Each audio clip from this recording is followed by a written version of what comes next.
คั่วเห็ดใส่ไข่ให้กิน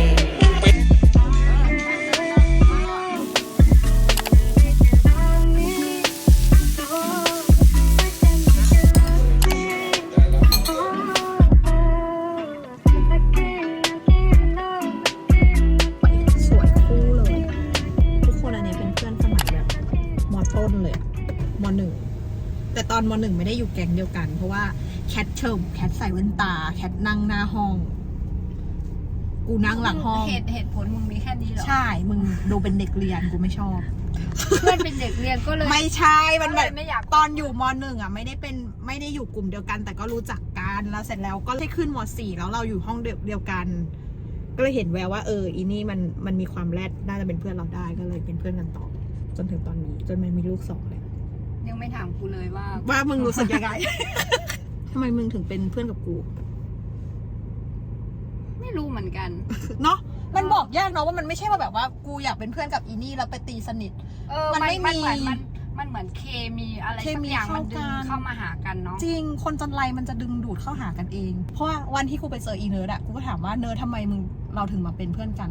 ไม่รู้มึงคงไม่มีใครคบกันแล้วเราก็เลยมาคบกันบอกไปแต่ละโตนแม่แล้วทุกวันนี้ล่ะไม่มีเพื่อนว่าทุกวันนี้คือไม่มีเพื่อนจริงของจริงเลยทุกคนตอนนี้เราอยู่หน้าโรงเรียนแห่งหนึ่งเรามารอรับลูกสาวนะคะแบบใหม่เนี่ยอันนี้ก็คือเพื่อนกันวัย30ต้นก็จะว่าเนี่ยนัดเจอกันกินกาแฟคุยเรื่องธุรกิจแล้วก็มารับลูก30กลางๆแล้วเฮ้ยมึง30กลางๆเป็นคนเดียวกู30ต้นค่ะกูพอตั้งแต่29แล้วนะมึงคือใครถามกูว่าอายุเท่าไหร่คือ29ใช่ไหมเลยมึงรู้ไหมว่าที่เกาหลีอ่ะมันมีผับจำกัดอายุด้วยว่าคนที่อายุ30เขาไม่ให้เข้าจริงเหรอจริงเรื่องจริงเดี๋ยวกูเปิดไฟให้มึงแม่แคทพาแม่นินมาวนดูโรงเรียนเก่าของเรานะคะนี่คือโรงเรียนที่สมัยเราเรียนสมัยมัธยมแต่ว่าเราไม่มีหรอกค่ะอะไรเนี่ยหลังคาเดินแบบนี้ก็คือเดินตักแดดสุดจำได้ไหมที่เขาหยุดเตะฟุตบอลตอนนั้นแล้วเราก็ตีกันแบบเธอฉันเคยโดนตีไม่ใช่ตีเขาหรือเขามาตีเราก็ไม่รู้อยู่ตรงนี้แหละเด็กสมัยนี้ไว้ผมยาวรุ่นเราไม่มีรุ่นเราก็คือโดนตัดผมสุดไม่มีอาจารย์ให้ไปหาแล้วเพราะเราเสียแล้วต้นมะขามทำไมมันไม่เป็นต้นมะขามอีกต่อไปวะแกเป็นเหียนแท้อันนี้จะเป็นตึกห้องปกครองอยู่ตรงนี้แล้วเราก็นั่งเล่นโดมิโนกินกันข้างล่างไปเลยเชิญสวัสดิการยังอยู่ยังเชยเหมือนเดิมมันต้องเป็นอะไรนะบิ๊กไบค์ที่กระเพราใช่แล้วก็ตอนสมัยนั้นอะเรามาหนีเรียนข้ามตรงกำแพงแถวๆนี้เราพูดอะไรดีๆสำหรับเราไหมไม่มีอะไรดีเลยเราก็ชอบขโมยนมเปรี้ยวคุณครูกินอะไรเงี้ยไปเรื่อย1อิจฉาที่มันมีโดมเข้าแถวแล้ว2มันไว้ผมยาวฉาเขาทำไมก่อนได้เข้าแถวไหมก่อนแรงเด็กตัวอย่างนะเราอะตัวอย่างที่ไม่ดีก็คิดดูว่าขับรถแม่เข้ามารับเพื่อนใช่โคตรชั่วขับ BM สีเขียวเข้ามาแล้วก็รับเพื่อนขึ้นรถแล้วก็ออกชั่วเป็นคนชั่วที่1แก๊งเราเขามีต่อยมวยดูเขาสีหน้าตาหน่อมแนมผมยาวกันเลิศ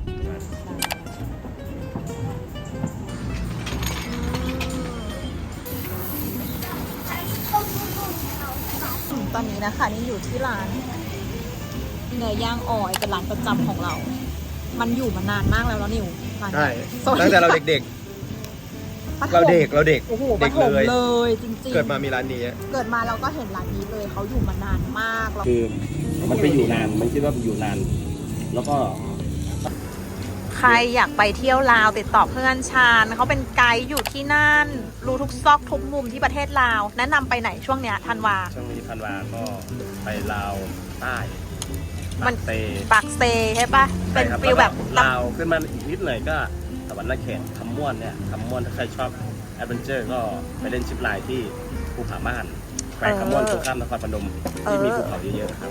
ติดต่อได้ที่ไหนต่อได้ที่นิดต่อทองก็ได้ครับโอเคทักเฟซมาเลยครับลงคอนแทคให้ค่ะเป็นเกียรติอย่างสูงที่วันนี้เจ้าของสปาลดตัวลงมากินข้าวด้วย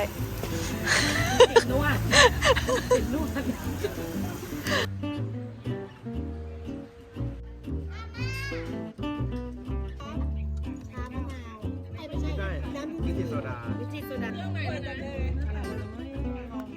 นิน กลับมายโสธรได้วันนี้วันที่2แล้วนะคะแต่นินยังไม่ได้เปิดบล็อกดีๆเลยก็เพื่อนๆหลายๆคนขอมาว่าอยากให้นินทำบล็อกกลับบ้านนอกเนาะเพราะว่าคิดถึงการที่แบบว่าใช้ชีวิตที่บ้านเป็นยังไงอะไรก็เนี่ยเดี๋ยวจะเก็บบล็อกมาฝากนะคะซึ่งเอาจริงๆแล้วอะเวลากลับมาบ้านนินจะแทบไม่ค่อยได้ทำอะไรนอกจากกินแล้วก็นอนกินแล้วก็นอนตอนนี้นินกำลังขับรถไป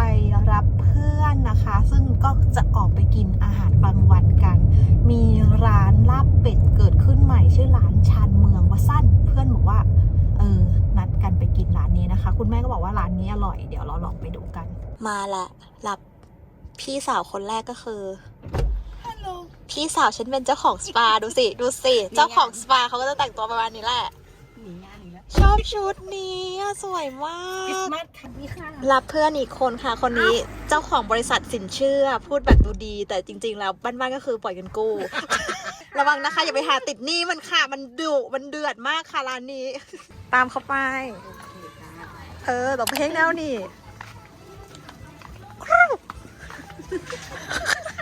นี่เลยทุกคนร้านลาบเป็ดชานเมืองจะแสบหายตำนัวผัวลงว่าซ่านขนาดนี้มากินกับผัวลงอยู่กินตีนไหม เขาสั่งอะไรนะแบบเมนูไหนแบบต้องกิน เป็นหมด เธอมีโซโจมันเลิศ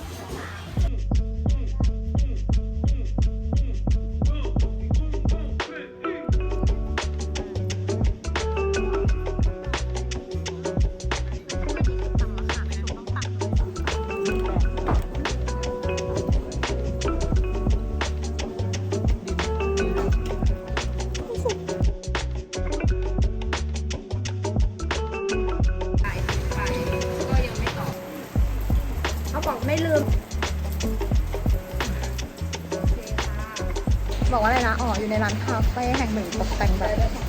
ติดแตกมากคือแบบเหมือนมีอะไรน้องก็เอามาทำเป็นแบบอุปกรณ์ได้ทุกอย่างคือการตกแต่งร้าน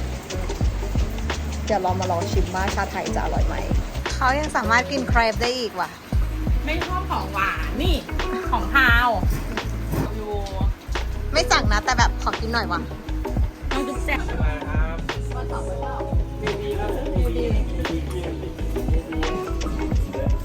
เบียร์คาพลาดได้ไงอ่ะวันนี้มีน้ำพริกกระปิมีผักบุ้งแบบผักบุ้งนานินชอบกินผักบุ้งแบบนี้มากมันจะอร่อยกว่าผักบุ้งไทยหรือผักบุ้งจีนทั่วไปนะคะไข่เจียวมะเขือยาวอันนี้ไข่แม่ผสมอะไรไหมอ่ะ ไม่เลยแม่ไม่ใส่แป้งเลยแม่ใส่ไข่ล้วนๆนะคะแล้วก็เอามะเขือยาวคลุกแล้วก็ทอดก็ตอนนี้เรากำลังจะกินข้าวเย็นกันคุณแม่ทำเมนูน้ำพริกกะปินะคะเป็นอีกหนึ่งเมนูโปรดที่นินชอบให้แม่ทำเวลานินกลับบ้านเพราะว่าแม่ทำอร่อยที่สุดตอนนี้ก็กำลังเด็ดมะเขือพวงนินชอบกินมะเขือพวงมากแต่ขี้เกียจเด็ดแต่ยอมกว่าจะได้ทีละเม็ดแม่พรุ่งนี้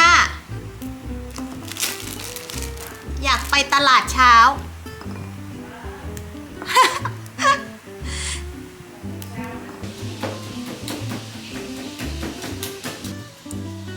แม่ต้องสั่งจากระนองหอมอ่ะคุณแม่สั่งกะปิระนองแสงขวัญ นะคะเผื่อใครไปซื้อตามหน้าตาเป็นแบบนี้ชิง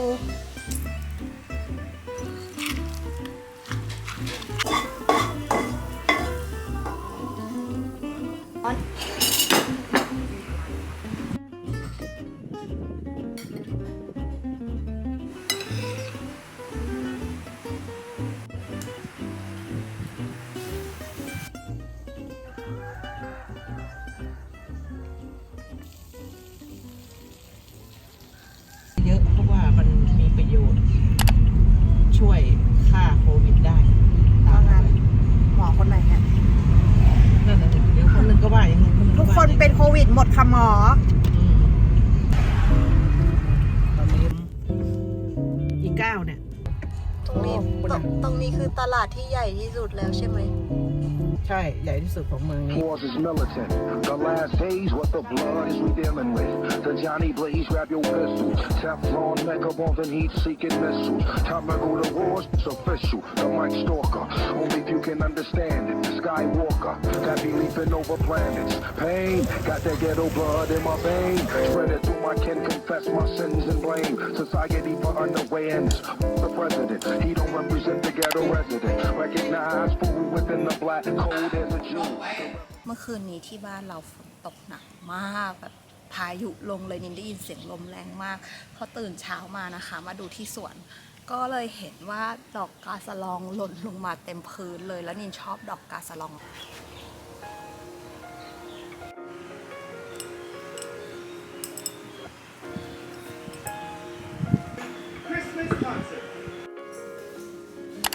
ได้เวลากินข้าวอีกแล้ว สิ่งนี้ก็คือ แกงสลอมาจูและลาบคั่วเจ้า แม่แกงสลอมาจูนี่มันที่มาที่ไปยังไงอะ เป็นอาหารเขมรก็คือต้มไก่บ้านใส่สับปะรดใส่มะเขือเทศ ถ้ามีหัวผักกาดก็ใส่หัวผักกาดด้วยก็ได้หัวไชเท้าก ลิ่นหอมมาก แล้วก็ที่สำคัญคือต้องมีผักขะแยง ถ้าไม่มีผักขะแยงไม่ใช่ต้มสลอมจู ทุกคนดูเห็ดอ้วนมาก รสชาติก็จะเปรี้ยวๆหวานๆแล้วก็จะหอมผักกระแยงไม่รู้ว่าภาษากลางคือผักอะไร